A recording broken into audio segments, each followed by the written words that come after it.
I've been thinking about death as a Buddhist and trying to make peace with it.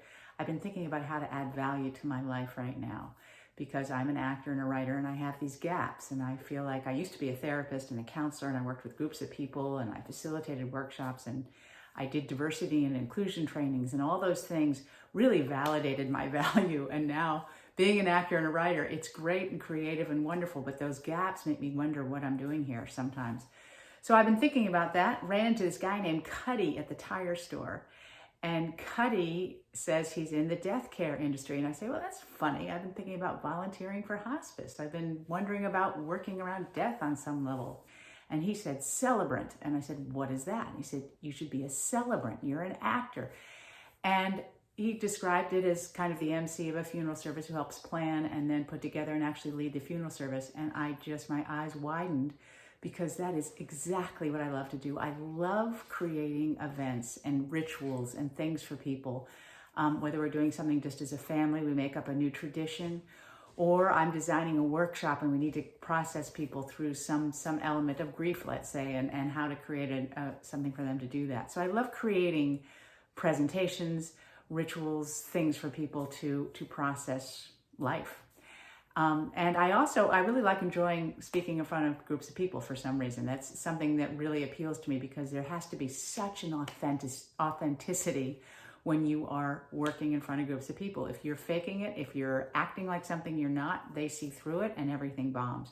So I love how it forces me to be completely engaged and in the zone. So that really appeals to me. And then it really appeals to me to be of service to people who are dealing with grief. I've had several experiences with grief. My first, most shocking one was my brother's suicide when he was 32. I was 28, and I did not see it coming. I heard he was in a depression, and a week later he had killed himself. And I came from a pretty dysfunctional family, so my family wasn't where I really turned to. I turned to friends. And one of the things I did with my closest friend, who actually died several years after that, was told him everything I could think of about my brother, and he just listened.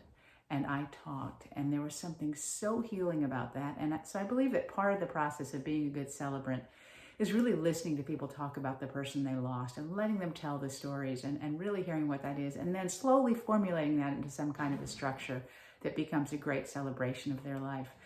In any case, I went through that grief process, and it was a double layer one. It was not just losing my brother, but it was losing him to suicide, which brings with it guilt and anger and all the other things that go with it, and confusion. And so I have some understanding of that. And then my mother died, and I've been praying, asking. I'm a Buddhist, so I've been just saying to the universe, I would love to be part of someone who dies a peaceful, non-sudden death. And sadly, my mother died several years ago, but it was a peaceful, non-sudden death. She died of cancer, but she very slowly declined in her condition. And I got to be there with her, as a hospice worker was with us as she died. And I got to talk to her and tell her all the things I wanted to tell her. And then at her service, she loved Wind in the Willows. So I got to go up there as an actor and read her favorite passage about messing about in boats is ratty. And I have done a lot of audiobook stuff, and she was an audiobook narrator. So it was really fun at the service to bring a part of her there.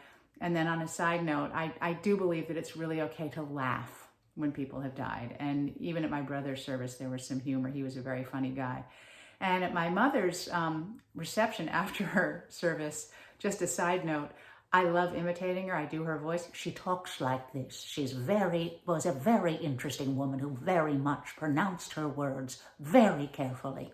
And she had a lot of actor friends who were there, who were part of her narrating book company. And I went around thanking them for being there as Flo, and they loved it. They felt like she was there. So I'm not afraid of doing things that may be a little out of the ordinary, but I also believe in being really appropriate and respectful of the family and their traditions and their boundaries.